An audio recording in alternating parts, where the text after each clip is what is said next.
Hi friends. ఆంధ్రప్రదేశ్లో గ్రామ volunteer అలాగే వార్డు వాలంటీర్ ఉద్యోగాలకు సంబంధించినటువంటి అప్లికేషన్ ప్రాసెస్లో చాలామంది అప్లై చేసుకుంటున్నారు.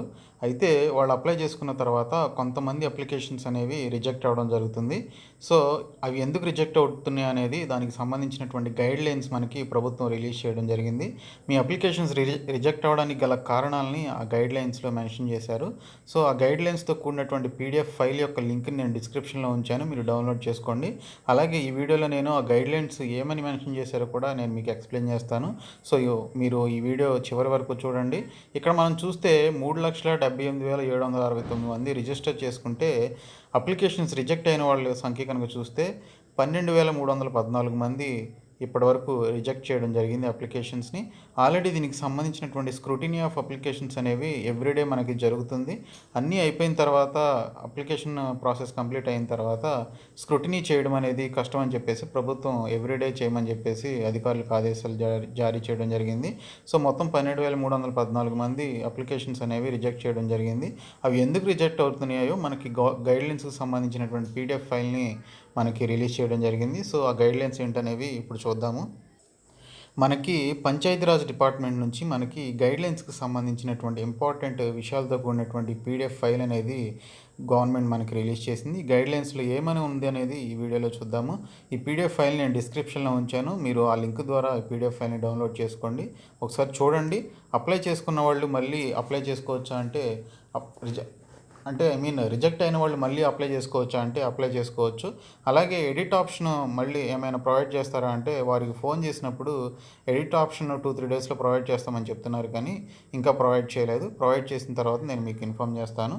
అయితే దీనికి సంబంధించినటువంటి గైడ్లైన్స్ ఆఫ్ స్క్రూటినీ అప్లికేషన్స్ గురించి ఇక్కడ మెన్షన్ చేశారు. వెబ్సైట్ లాగిన్ ప్రాసెస్ గురించి ఇక్కడ మనకి మెన్షన్ చేశారు.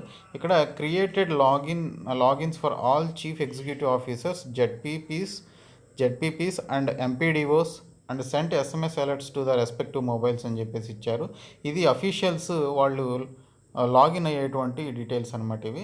By login with mobile number as user ID passwords can be generated by MPDO అని చెప్పేసి ఇచ్చారు. అలాగే ఎంపీడీఓ, సిఈఓ, జెడ్పీపీ, ఆర్టీజీఎస్ అధికారులు ఏ విధంగా లాగిన్ అయ్యి మీ యొక్క అప్లికేషన్స్ స్క్రూటినీ చేస్తారనేది ఇక్కడ మనకి వెబ్సైట్ లాగిన్ ప్రాసెస్ గురించి ఇచ్చారు. అది ఎక్కడ ఇచ్చారనేది వెబ్సైట్లో ఇప్పుడు నేను మీకు మీరు ఇక్కడ వెబ్సైట్లోనికి వస్తే ఇక్కడ లాగిన్ అని ఉంది కదా, ఇక్కడ లాగిన్లో కనుక చూస్తే మనకి ఇక్కడ మెన్షన్ చేశారు MPDO or municipal commissioner login, CEO, ZP login అని చెప్పేసి 2 ఆప్షన్స్ ఇవ్వడం జరిగింది. ఇది ఆ అఫీషియల్స్ లాగిన్ అయ్యి మీ యొక్క అప్లికేషన్స్ని స్క్రూటినీ చేయడం కోసం వాళ్ళు లాగిన్ అయ్యేటువంటి ప్రాసెస్ అనమాట. సో దాని గురించి మనకి ఆ యొక్క పీడిఎఫ్ ఫైల్లో మెన్షన్ చేయడం జరిగింది.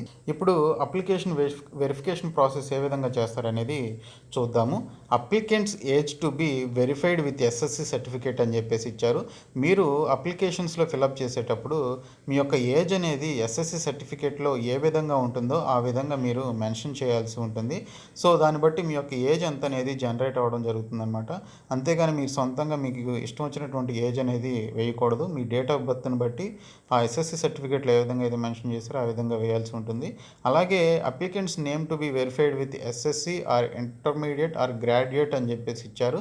సో మీకు ఎస్ఎస్సి లేదా ఇంటర్మీడియట్ లేదా గ్రాడ్యుయేట్ సర్టిఫికేట్స్ మీరు ఏ క్వాలిఫికేషన్ అయితే పెడతారో ఆ క్వాలిఫికేషన్కి సంబంధించినటువంటి సర్టిఫికేట్స్ మీద మీ యొక్క నేమ్ ఏ విధంగా ఉందో ఆ విధంగా కరెక్ట్గా మెన్షన్ చేయాల్సినటువంటి అవసరం ఉంటుందన్నమాట. క్యాపిటల్ లెటర్స్లో ఉంటే క్యాపిటల్ లెటర్స్, స్మాల్ లెటర్స్లో ఉంటే స్మాల్ లెటర్స్లో మీరు మెన్షన్ చేయాల్సి ఉంటుంది.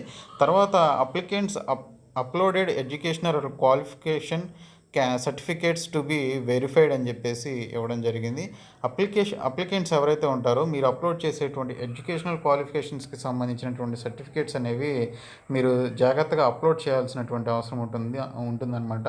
సరిగా క్లియర్గా లేనటువంటి అప్లికేషన్స్ని, సరిగా నీట్గా లేనటువంటి అప్లికేషన్స్ని ఆ యొక్క అప్లోడ్ చేసినటువంటి ఆ యొక్క ఇంటర్మీడియట్ కానీ, ఎస్ఎస్సి కానీ, డిప్లొమా కానీ, గ్రాడ్యుయేషన్కి సంబంధించినటువంటి ఆ యొక్క ఎడ్యుకేషనల్ క్వాలిఫికేషన్స్ యొక్క అప్లికెంట్స్ని రిజెక్ట్ చేయడం జరుగుతుంది.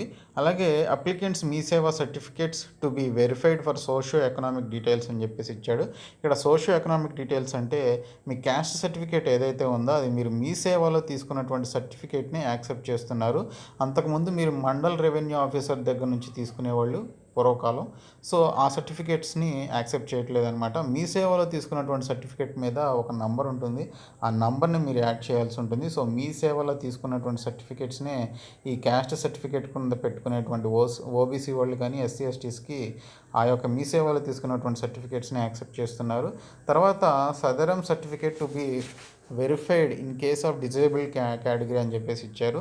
సో డిజేబుల్ క్యాండిడేట్స్కి సదరం సర్టిఫికేట్ అని చెప్పేసి వాళ్ళు డిజేబుల్డ్ అని చెప్పేసి ఒక సర్టిఫికేట్ ఇస్తారు. ఆ పర్టికులర్ సదరం సర్టిఫికేట్ అయితేనే డిజేబుల్డ్ క్యాండిడేట్స్కి యాక్సెప్ట్ చేయడం జరుగుతుంది. తర్వాత applications will be submitted only after validating all above mention criterias duly selecting the appropriate check boxes అని చెప్పేసి ఇవ్వడం జరిగింది. సో అప్లికేషన్స్ అనేవి మీరు ఏ విధంగా అయితే పైన మెన్షన్ చేసినటువంటి సర్టిఫికేట్స్ ఏ విధంగా అయితే ప్రాపర్గా మీరు సబ్మిట్ చేస్తారో అప్పుడే మీకు అవన్నీ కూడా దానికి సంబంధించినటువంటి స్క్రూటినీ అనేది చేయడం జరుగుతుందన్నమాట.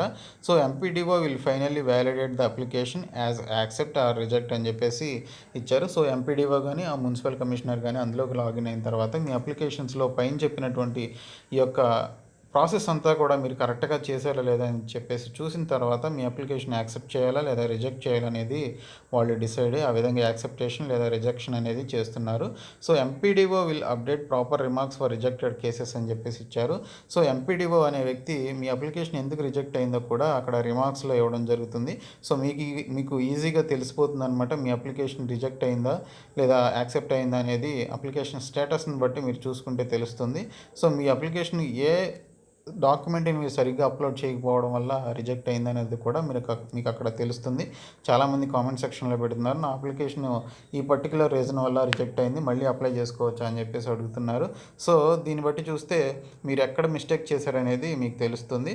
సో దీనికి సంబంధించినటువంటి ఎడిట్ ఆప్షన్స్ గురించి కానీ లేకపోతే మీకున్నటువంటి డౌట్స్ని క్లారిఫై చేసుకోవడం కోసం మీరు కాంటాక్ట్ చేయాల్సినటువంటి నంబర్స్ని కూడా మనకు వెబ్సైట్లో ఇచ్చారు. అవేంటనేది చూపిస్తాను. ఇక్కడ మనకి కాంటాక్ట్ నెంబర్స్ కూడా ఇవ్వడం జరిగింది. ఇక్కడ డౌన్లోడ్స్ అని చెప్పేసి ఉంది కదా. సో ఈ డౌన్లోడ్స్ మీద క్లిక్ చేస్తే మనకి కాంటాక్ట్ అస్ అని చెప్పేసి వస్తుంది. ఇక్కడ 3 నెంబర్స్ ఇచ్చారు. సో ఆ 3 నెంబర్స్లో ఏ నెంబర్కైనా మీరు ఫోన్ చేసినప్పుడు కొంతమంది చెప్తున్నారు బిజీ అని వస్తుందని చెప్పేసి చెప్తున్నారు. సో లక్షల మంది ఫోన్లు చేస్తూ ఉంటారు కాబట్టి మీరు కొంచెం టైం తీసుకొని 1కి 10 సార్లు చేస్తూ ఉండండి. సో ఏదో ఒక టైంలో కలిసే అవకాశం ఉంటుంది. కాబట్టి మీరు అప్లోడ్ చేసేటప్పుడు సర్టిఫికేట్స్ కానీ మీరు అప్లికేషన్ ఫిలప్ చేసేటప్పుడు చాలా జాగ్రత్తగా చేయాలి. సో ఇన్ కేస్ రిజెక్ట్ అయిన వాళ్ళకి మళ్ళీ అప్లై చేసుకోవచ్చు అంటే అప్లై చేసి చూడండి. యాక్సెప్ట్ అయితే యాక్సెప్ట్ అవుతుంది, రిజెక్ట్ అయితే రిజెక్ట్ అవుతుంది.